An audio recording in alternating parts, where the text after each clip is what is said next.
आप सभी का स्वागत करता हूं आपके अपने YouTube चैनल फार्मर दोस्त पर।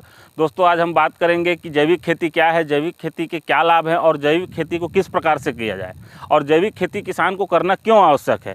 तो दोस्तों आज के वीडियो में हम सिर्फ इसी बात पे चर्चा करेंगे कि जैविक खेती क्या है और उसके किस प्रकार से लाभ हैं और किस प्रकार से हमें करना चाहिए। तो चलिए आज के वीडियो शुरू करते हैं और जानते हैं कि जैविक खेती क्या है। दोस्तों सबसे पहले हमें जानना होगा कि आखिर जैविक खेती क्या है। तो हम इसे सरल भाषा में ऐसा कह सकते हैं कि जैविक खेती एक ऐसी पद्धति है जिसमें हम बिना रासायनिक खाद, रासायनिक कीटनाशक और रासायनिक खरपतवारनाशक के स्थान पर हम जीवांश खाद, पोषक तत्व और गोबर की खाद, हरी खाद, जीवाणु कल्चर, वर्मी कंपोस्ट आदि जैविक खादों का उपयोग करके खेती करते हैं। इसी के साथ साथ कीटनाशक के रूप में भी हम बायोपेस्टिसाइड का उपयोग करते हैं। इसमें न केवल भूमि की उर्वरा शक्ति लंबे समय तक बनी रहती है अपितु उर्वरा शक्ति में वृद्धि भी होती है।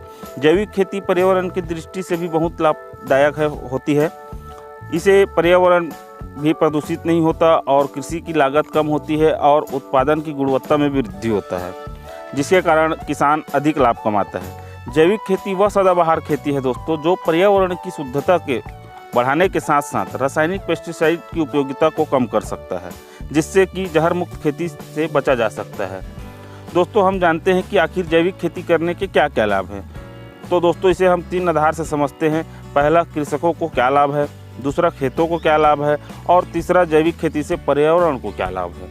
तो दोस्तों कृषकों को लाभ इस प्रकार होता है, इसमें किसान की भूमि की उपजाऊ क्षमता में वृद्धि होती है, किसान की सिंचाई हेतु जल का कम उपयोग करना पड़ता है, किसानों की रासायनिक खाद पर निर्भरता कम होती है, फसल उत्पादन में वृद्धि होती है।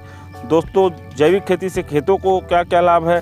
जैविक खेती करने से भूमि की उर्वरक क्षमता में सुधार आता है, भूमि जल धारण क्षमता में वृद्धि होती है, जल वाष्पीकरण कम होता है, जिससे कि सिंचाई में कम पानी का उपयोग होता है। तीसरा है दोस्तों पर्यावरण की दृष्टि से जैविक खेती के क्या क्या लाभ हैं। तो इसमें ज़मीन में जल स्तर की वृद्धि होती है, ज़मीन प्रदूषित होने से भी बचता है, कचरे का उपयोग आप खाद बनाने के लिए कर सकते हैं, जिसमें कि कचरे का निपटान भी हो जाता है और आपको अच्छी खाद भी मिल जाती है। लागत में कमी आने से क्या होता है दोस्तों, किसानों के आय में निरंतर वृद्धि होती है। तो इस प्रकार से जैविक खेती करने के बहुत सारे फायदे और बहुत सारे लाभ हैं। तो दोस्तों इस प्रकार से जैविक खेती करने के बहुत सारे फायदे होते हैं, इसलिए हम सभी को रासायनिक खेती को छोड़कर जैविक खेती की ओर अग्रसर होना चाहिए और हमारी थाली में जो जहर मुक्त अनाज और जहर मुक्त भोजन जो परोसे जा रहे हैं उसे दूर करना चाहिए। हालांकि मैं समझता हूं कि हम एक साथ एक तुरंत जैविक खेती नहीं कर सकते, लेकिन हमें जैविक खेती को स्टार्ट करना ज़रूरी है और करना ही पड़ेगा। आने वाले समय में हमें जैविक खेती की ओर अग्रसर होना ही पड़ेगा। इसीलिए मैं कहता हूं दोस्तों कि अगर अभी से हम स्टार्ट करें तो आने वाले समय में हम अपनी पीढ़ियों को जहर मुक्त होने से बचा सकते हैं। दोस्तों अगर वीडियो आपको अच्छी लगी हो तो आप चैनल को सब्सक्राइब जरूर करें और साथ ही साथ बेल आइकन के बटन को जरूर दबाएं, ताकि आने वाले समस्त प्रकार के वीडियो को नोटिफिकेशन आपको समय पर मिलते रहे। और इसी के साथ आज का वीडियो यहीं तक। जय हिंद, जय भारत।